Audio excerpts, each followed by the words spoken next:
I've been gone a couple days. Thanks for bearing with me. I needed just some time to give my body some downtime and chill. It's been a lot of energy. Quarantine, not being able to do things, being restricted, feeling creative. So I took a much needed couple days and I'm back in action. So thank you for tuning in. We're gonna be talking about Japan right now. Japan was on a path towards recession. This means that their economy was declining. People were not spending. They had lost a lot of manufacturing. So they were already a nation that was headed down. The last thing they needed was coronavirus. Today, their president announced $1 trillion stimulus package. So we talked about this before. A stimulus package basically gets the economy going again, or at least it attempts to. It wants people to spend money. It wants people to consume. I don't really know how the hell you consume in a pandemic, but that's sort of the rationale behind it. It's a little bit dangerous because this $1 trillion is roughly 20% of their GDP, their gross domestic product, what they produce and export to other nations. They were already affected with Chinese pandemic, US's economy, so their biggest trading partners have severely wounded their nation. Well, that's Japan. Let's talk about the United States because we're not much better. Fed Reserve pumping more money. I think we're up to $4 trillion. And guess what? It is not stopping there. Tune into social media, tune into the news, and you'll see how much we keep spending because it's not gonna stop, I promise you. It's gonna be like an episode of South Park where it's gonna be a competition how much we can spend until we get some outcome that I don't really know what their outcome is. People are gonna be psychologically and emotionally scared. Until there's a vaccination, people are not going to want to do the same leisurely activities as they did before. That's a fact. So I understand that this stimulus package is necessary to some degree, but it feels like it's going to take us down this path of hyperinflation a lot quicker, and there's just a lot of unintended consequences. I guess that's what I'm trying to say. Unemployment, I believe it's 16 million registered for unemployment. One of the highest in US history, like in history that's ever existed. That's roughly 5% of our current US population. And the numbers are still growing. There's a lot of people who have not registered yet for unemployment. And I'm sure a lot of you watching at home, there's a lot of you who probably haven't registered. So that data is not entirely accurate. It certainly feels scary to see how long people stay unemployed and what sectors do start hiring, what sectors don't. People who work in stadiums, people who work at concerts, people who work in concession stands, they're not going to be working for the foreseeable future. I don't need state and local officials to tell me otherwise. And I'm not mad at our government leaders. I am mad at some, especially our national leadership, but local leadership is doing the best they can given the circumstances. I really don't think anybody's trying to lie to you. Nobody's going on TV and saying, April 15, May 15, June 15. They just don't know. They're making decisions in real time. So don't give people so much credit like they're master plan or master genius or they're actually capable of doing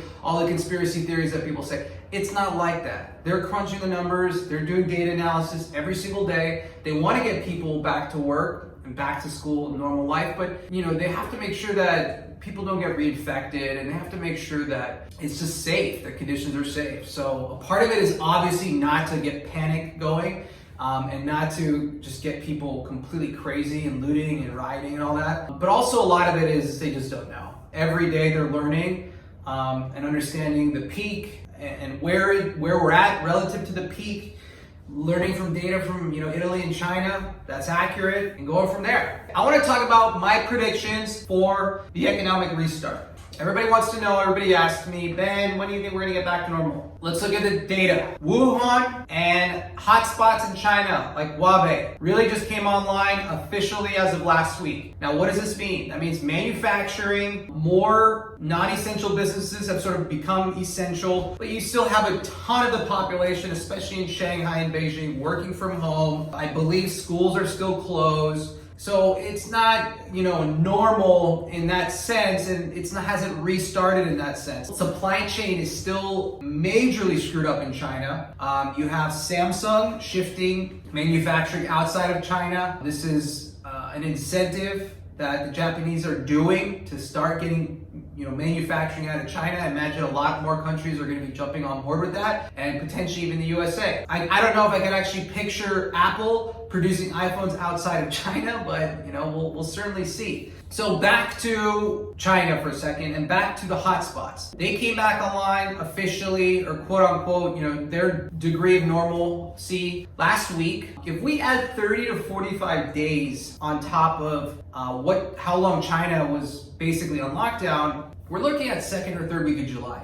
This is very still aggressive and conservative because I know that, especially where I live in California and states like New York, they're not going to listen to national orders. So Trump does say some places are going to start coming back online here. I believe it. I think he will. I just don't believe that a lot of states will respect that or respond to that, especially California, where the governor has already explicitly said we're a nation state. Basically saying, go F yourself. So it's going to be interesting to see what happens there. But I think that it's going to be a second or third week July until we're doing activities that resemble normal life a couple weeks ago or 2 months ago, let's say. Beyond that, we have to start accepting the fact that this might be our new normal. Masks are a thing. They're now required to enter a grocery store in LA. Hazmat suits are going to be a thing when you go to outings. People are going to be getting positive and negative tests. There's going to be tracing through technology. You might not be allowed in an airplane if you're positive. There's going to be so many new things implemented where, all these activities like riding on a school bus, being in a movie theater, being at a concert like Coachella, that's not going to be our normal life for a little while. Maybe a year, for sure post-vaccine, maybe not. So I think that restaurants and nightclubs in the short term are really screwed. Nightclubs are not going to be, they're going to have to go for Chapter 11 and just bankrupt voluntarily and restructure their debt and everything. Or start, chopping venues into smaller venues, capacities of 50, social distancing guidelines. All that feels so confusing to me, being a former restaurant and nightclub owner. It's going to be really crazy to see what happens with so many industries that will not be able to bounce back. People in the experiential business, the nightlife, the restaurant business. Things are going to be changing. So let's do a quick recap. Talked about Japan's economy, some of the stimulus package there. We talked about US's economy. We talked about the unemployment. We talked about my predictions and timelines of when we think we're going to restart.